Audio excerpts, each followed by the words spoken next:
जी हाँ, आपने सही सुना कि रिलायंस इंडस्ट्री का होने जा रहा है बंटवारा। क्या जियो 5G आने से पहले ही डूब जाएगा? किसको मिलेगी रिलायंस इंडस्ट्री का कौन सा हिस्सा? ऐसी कौन सी वजह है जिसके कारण रिलायंस इंडस्ट्री को बांटना पड़ा? क्या रिलायंस इंडस्ट्री अब डूबने वाला है? क्या जियो 5G का सपना टूट जाएगा? आज की इस वीडियो में हम आपको बताने वाले हैं कि क्यों रिलायंस इंडस्ट्री के मालिक मुकेश अंबानी को आज अपने पिता धीरू भाई अंबानी की याद सताने लगी। पूरी खबर को विस्तार से बताने जा रहे हैं, तो वीडियो पे अंत तक बने रहिएगा। रिलायंस ग्रुप के कारोबार अब 3 कैटेगरी में अलग किया जाएगा।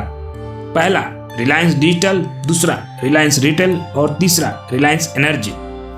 आइए जानते हैं एक एक करके रिलायंस डिजिटल, रिलायंस रिटेल और रिलायंस एनर्जी के बारे में। पहला रिलायंस डिजिटल। रिलायंस डिजिटल में जियो 4G इंटरनेट, 5G इंटरनेट और फाइबर इंटरनेट और वायरलेस इंटरनेट शामिल है। रिलायंस डिजिटल भारत में एक उपभोक्ता इलेक्ट्रॉनिक्स कंपनी है। पहला रिलायंस डिजिटल स्टोर 24 अप्रैल 2007 को दिल्ली में खोला गया था। वर्तमान में भारत के लगभग 600 शहरों में लगभग 2000 से भी ज्यादा स्टोर हैं। दूसरा रिलायंस रिटेल। आमतौर पर तेजी से बढ़ने वाली उपभोक्ता वस्तुएं रिटेल सेक्टर में आती हैं। इसका मतलब उन उत्पादों से है जो रोजमर्रा की जिंदगी में उपयोग किए जाते हैं। सुबह उठने से लेकर रात को सोने तक हमें इनकी जरूरत होती है। पैक्ड फूड, ड्रिंक्स, कॉस्मेटिक्स, साबुन, तेल, टूथपेस्ट, कपड़े, लग्जरी आइटम इसमें आते हैं। रिलायंस रिटेल खुदरा व्यापार क्षेत्र में रिलायंस इंडस्ट्री की सहायक कंपनी है।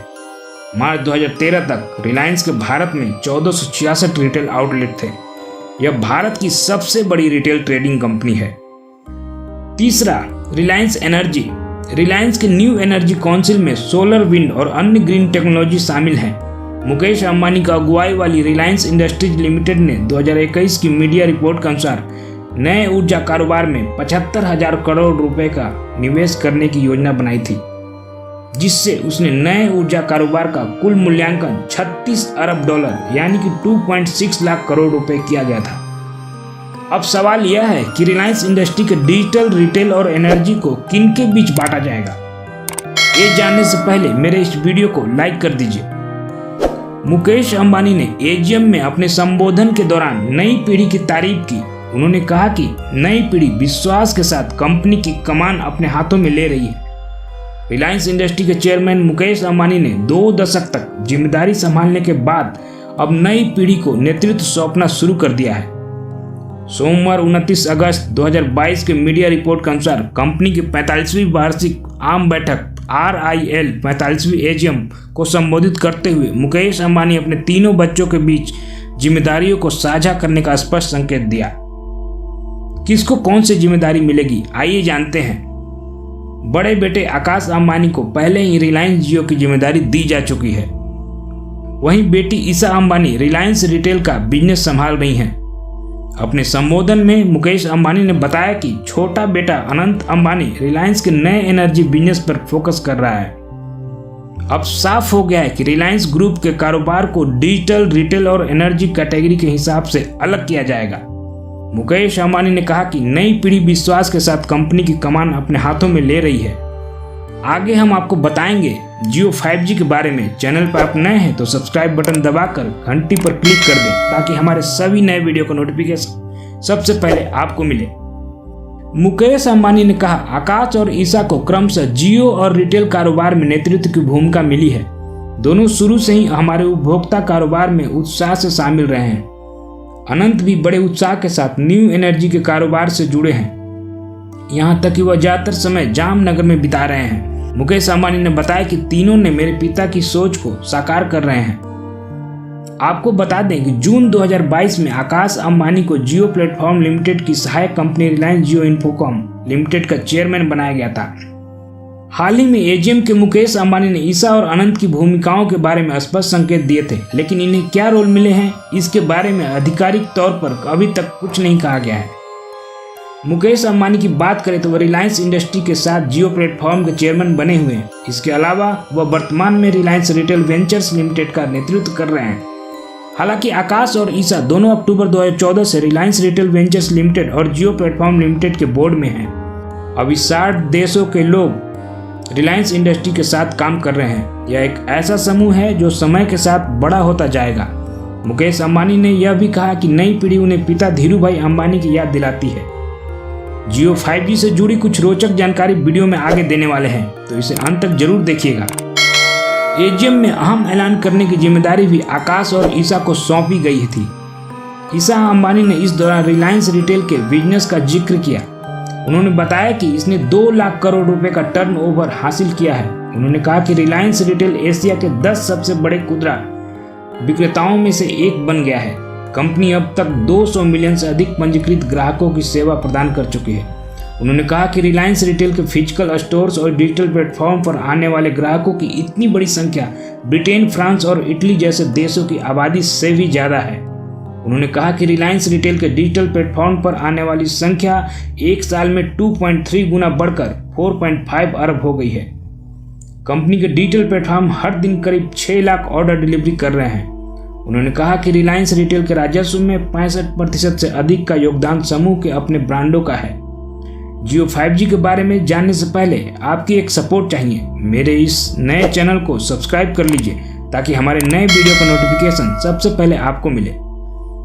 आकाश अंबानी ने रिलायंस जियो और 5G के प्लान्स की जानकारी दी। उन्होंने जियो एयर फाइबर बिना किसी तार के जियो की 5G अल्ट्रा हाई फाइबर जैसे स्पीड सर्विस के बारे में जानकारी दी। उन्होंने कहा कि इस सेवा से कृषि, स्वास्थ्य और शिक्षा के क्षेत्र में लाखों लोगों के जीवन में सुधार आएगा। उन्होंने बताया कि वर्तमान में 80 करोड़ कनेक्टेड इंटरनेट डिवाइस हैं। 5G के आने से इनकी संख्या एक साल में 1.5 अरब से ज़्यादा हो जाएगी। आइए 5G के बारे में कुछ और जान लेते हैं। 5G का मतलब 5th जनरेशन का नेटवर्क है। 5G तकनीक एक प्रकार की वायरलेस कनेक्टिविटी है जिसमें इलेक्ट्रोमैग्नेटिक स्पेक्ट्रम यानी रेडियो तरंगे का उपयोग किया जाता है। यह मोबाइल नेटवर्क में एक नई तकनीक है और 5G नेटवर्क पिछली सभी नेटवर्क जनरेशन की तुलना में वायरलेस डेटा क्षेत्र में बहुत बड़ी भूमिका निभाएगा। 5G या 5th generation long term evolution में अपग्रेड है। 5G में मिलेगी तेज इंटरनेट स्पीड, इसका नेटवर्क भी अच्छा होगा। उम्मीद की जा रही है कि 5G नेटवर्क न केवल बेहतर कनेक्टिविटी प्रदान करेगा बल्कि उन्नत एंटेना तकनीक द्वारा नई रेडियो फ्रीक्वेंसी पर डेटा ट्रांसफर करने से डेटा ट्रांसमिशन स्पीड में काफ़ी वृद्धि होगी और नेटवर्क लेटेंसी यानी लेटेंसी में भी कम हो जाएगी। अब आप पूछेंगे कि नेटवर्क लेटेंसी क्या है। दरअसल जब आप मोबाइल से इंटरनेट पर कुछ सर्च करते हैं तो आपके फ़ोन और टारगेट सर्वर के बीच लगने वाला समय को लेटेंसी कहते हैं। 4G नेटवर्क में यह विलंबता 40 ms यानी 40 मिलीसेकंड है, जो 5G नेटवर्क में 1 ms होने का अनुमान है, यानी आपके क्लिक किया और 1 मिलीसेकंड में जवाब आपके सामने आ जाएगा। 5G नेटवर्क में नेटवर्क मैनेजमेंट की भी सुविधा होगी, जिससे नेटवर्क स्लाइसिंग के जरिए मोबाइल ऑपरेटर एक ही 5G नेटवर्क में अलग अलग वर्चुअल नेटवर्क बना सकेंगे, जिससे कंसिस्टेंसी और स्पीड भी बनी रहेगी। 5G नेटवर्क के क्या हैं फ़ायदे, आइए जानते हैं। 5G मोबाइल सेवा के आने के बाद मोबाइल टेलीफोन की दुनिया बदल जाएगी। एक अनुमान के मुताबिक 5G का स्पीड 4G से 10 गुना ज़्यादा होगी। 5G सेवा के शुरू होने के बाद ऑटोमेशन का एक नया युग शुरू होगा। जो चीज़ें अब तक बड़े शहरों तक सीमित रही हैं वे गाँव तक पहुँच सकेंगी। इसमें ई-मेडिसिन, शिक्षा और कृषि क्षेत्र को ज़बरदस्त फायदा होगा। 5G सेवा शुरू होने के बाद देश में डिजिटल क्रांति को एक नया आयाम मिलेगा। रोबोटिक्स तकनीक विकसित होंगी, देश की अर्थव्यवस्था को गति मिलेगी, साथ ही ई गवर्नेंस का विस्तार होगा। कोरोना संकट के बाद से जिस तरह से इंटरनेट पर हमारी निर्भरता बढ़ी है, उसे देखते हुए 5G हर व्यक्ति के जीवन को बेहतर और आसान बनाने में मदद करेगा। 5G तकनीक artificial intelligence, health care, virtual reality और क्लाउड गेमिंग के लिए नए रास्ते खोलेंगे। इसके जरिए बिना ड्राइवर वाली कार की संभावना को पूरा किया जाएगा। मशीनें एक दूसरे से 5G नेटवर्क पर बात करेंगी। मैं आपके लिए एक अच्छी जानकारी लेकर आया। हमें आपकी मदद की जरूरत है। मेरे इस नए चैनल को सपोर्ट कीजिए, वीडियो को लाइक जरूर कीजिएगा ताकि ऐसी ही रोचक जानकारी आपके लिए रोज लेकर आता रहूं। वीडियो अच्छा लगा हो तो इसे शेयर कर दीजिए ताकि सबको मालूम हो आप नॉलेज वाले वीडियो देखते हो। यदि चैनल पर आप नए हैं तो चैनल को सब्सक्राइब करके घंटे का बटन दबा दें। धन्यवाद। हमें जाने की अनुमति दीजिए। मिलते हैं अगले वीडियो में एक नई जानकारी के साथ।